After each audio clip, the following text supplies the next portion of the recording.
행복은 위대한 감정이다. 그리고 가장 선호되는 감정이기도 하다. 하지만 많은 사람들이 스트레스로 인해 행복을 누리는데 어려움을 겪는다. 스트레스를 잘 다룰 수만 있다면 행복을 훨씬 더 잘 성취할 수 있다. 스트레스는 정신적, 육체적 고통의 원인으로서 반드시 관리해야 할 필요가 있는 대상이다. 이 책은 스트레스를 다루는 방법을 알려주는 재미있고 실용적인 지침서였으면 한다.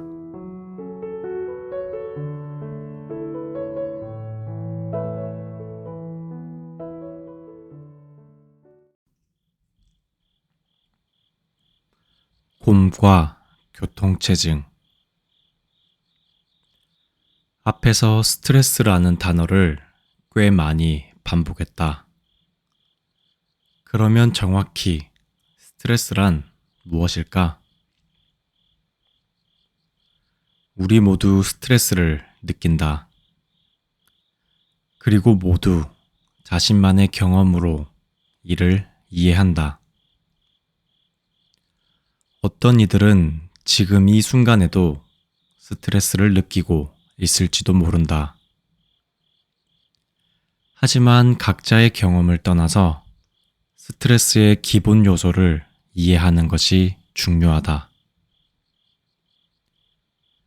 내가 발견했던 가장 간단한 설명은 스트레스는 위협에 대한 뇌의 반응이라는 것이다. 바로 그것이다. 그것이 전부다. 위협이라는 단어에 주목하자. 스트레스라는 반응을 이해하는 핵심 열쇠다. 모든 스트레스는 위협에 대한 반응이다. 마감을 지키려거나, 비용을 지급하려거나, 교통체증을 피하려거나, 또는 외계인의 침공과 맞서 싸우려거나, 어떤 시도를 하는지와는 상관없다. 스트레스를 받을 때 실제로는 위협을 받는다고 의식적으로 생각하지 않을 수도 있고, 실제 위협이 존재하지 않을 수도 있지만, 우리 뇌는 위협을 받거나 어떤 종류의 위험에 처해 있는 것처럼 반응한다. 우리 뇌는 차이를 구별하지 못한다. 나는 사람들이 스트레스의 원인을 이해할 수 있도록 돕기 위해 교통체증을 예로 들곤 한다. 우리는 모두 교통체증을 겪어본 적이 있다. 아마도 거의 모두 그 상황에서 스트레스를 느낄 것이다. 그래서 충분히 공유할 수 있는 경험이다. 한때 나는 로스앤젤레스에 살았었다. 대단한 교통체증을 빼면 무엇 하나 내세울 것 없는 도시다. 교통체증 속에서 정말 스트레스를 받았을 때를 생각해보라. 아침 출근길일 수도 있다. 어떤 그림을 떠올리든지 그 순간에는 스트레스의 원인이 교통체증이라고 당연히 생각했을 것이다. 하지만 영화 매드맥스 속의 지구 멸망 후 죽음이 레이스에 몰린 것이 아니라면 그 생각은 잘못된 것일 수 있다. 교통체증은 당신을 향한 위협이 아니다. 길 위의 차들은 당신을 공격하거나 잡으러 나온 것이 아니다. 수백 명의 낯선 일들이 그날 아침 모여 좋아, 오늘 주디를 직장에 지각시켜서 폭발하게 만들자고. 여기 계획이 있어. 우리 절반은 그녀의 차 앞에서 서행하고 나머지 반은 뒤에 따라가면서 경적을 올리자. 자, 출동. 이랬을 리는 만무하다. 나도 주디의 콧대를 꺾어주고 싶지만 그런 일은 일어나지 않는다. 물론 주디 역시 상상 속의 인물이다. 그렇다면 왜 교통체증은 그렇게도 스트레스를 느끼게 할까? 우리 뇌는 믿음, 가치관, 기대와 같은 것들을 만들어내는데 이런 요소는 우리가 세상을 인식하는 방법에 영향을 미친다. 당신은 어떤 곳에 특정 시간, 예를 들어 아침 9시 안에 도착해야 한다고 믿을 수 있다. 아마 당신의 믿음은 다른 이의 기대에 따라 형성되었을 것이다. 왜냐하면 주디, 당신은 일터에 지각해 경고를 받은 적이 있다는 것을 알고 있기 때문이다. 하지만 우리 뇌가 교통체증을 생계에 대한 위협으로 받아들이게 만드는 것은 늦었다는 믿음이다. 또는 주디와는 달리 약속 시간을 지키지 않는 것이 자신의 부정적인 평가에 영향을 미친다는 생각을 할지도 모른다. 또는 고속도로에 들어서면 예상한 속도로 달릴 수 있다는 믿음이 있는데 오늘 아침 맞닥뜨린 교통체증이 당신의 기대를 충족시키지 못한 것일 뿐일 수도 있다.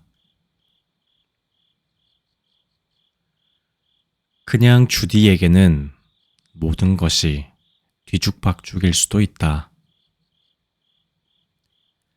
이유가 무엇이든지 간 나는 이 모든 시나리오에 존재하는 위협이 상상의 산물이라는 점을 지적하고 싶다. 교통체증은 현실이다.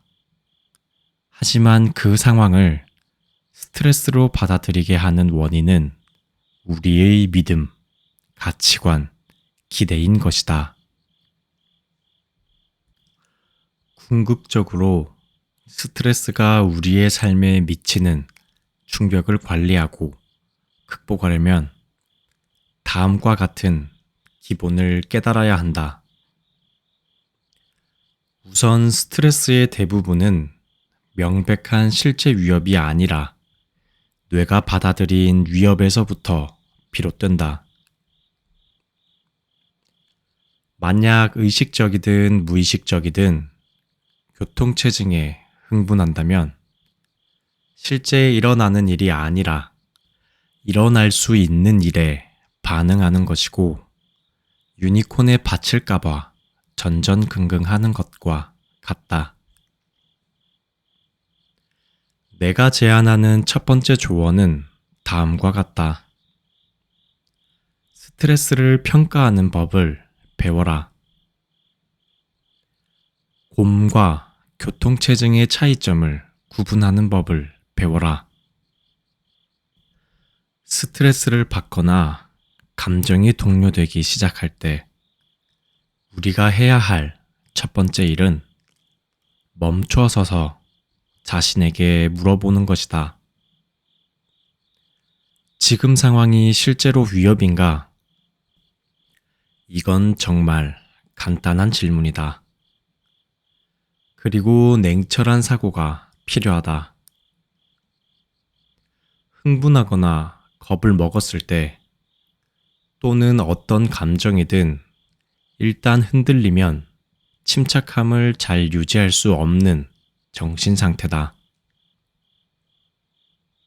하지만 스트레스를 평가하기 위해 잠시 시간을 들이면 진정하는 데 도움이 된다. 교통체증 속에서 슬슬 감정이 끓어오르는 상상을 다시 한번 해보라.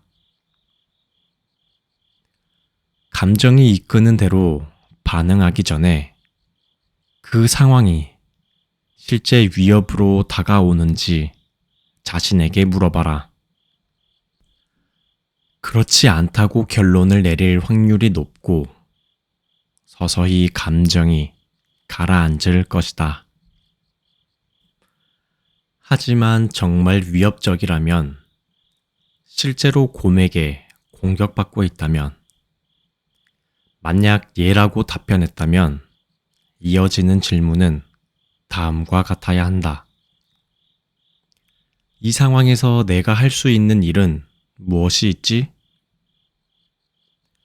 첫 번째 질문은 이성적으로 스트레스 반응을 조절할 수 있도록 도움을 주는 효과가 크다. 그리고 두 번째 질문은 우리 행동을 바꿀 수 있는 깨달음을 준다. 교통체증 시나리오에서 이를 자세히 살펴보자. 다음은 교통체증에 빠진 내 모습이다. 이런, 차가 막혀서 미치겠구나. 점점 화가 치솟고 있어. 하지만 기다려. 지금 교통체증이 정말 내게 위협적인가? 글쎄, 그렇지는 않은 것 같은데. 느리지만 서서히 앞으로 나아가고 있고, 그 누구도 내게 공격적이지 않아. 그저 느릴 뿐이야. 차라리 속도가 날 때까지 마음을 편히 먹고 음악이나 듣지 뭐. 또는, 맞아. 지금 상황은 내게 위협이야. 이러다가 제 시간에 공항에 도착할 수 없어. 예약한 비행기를 놓칠 수도 있겠는걸? 두 번째 시나리오에서 스트레스를 받는 것은 충분히 이해할 수 있다. 이제 할 수 있는 일은 무엇일까? 현실적으로 아무것도 없다. 홍해를 가르듯이 차들 사이로 길을 여는 마법 같은 능력이 내게 있을 리 만무하다. 나는 모세가 아니다. 내 길에서 비키라고 그 누구도 설득할 수 없고 길을 바꿀 수도 없다. 그저 교통체증 속에 앉아 있어야 할 뿐이다. 위협적인 상황을 맞닥뜨리고 있다면, 그리고 뭔가 조처할 수 있다면 그렇게 해야만 한다. 하지만 만약 할 수 있는 일이 아무것도 없다면 스트레스를 그저 받아들이기만 해서는 무슨 의미가 있겠는가? 이제 제 시간에 늦는 것은 확실할 뿐만 아니라 아무런 대책도 없다는 사실을 받아들여야 한다. 자동차 좌석에 앉아 자신의 스트레스를 관리해야 한다. 더는 스트레스를 키우지 않도록 시도해라.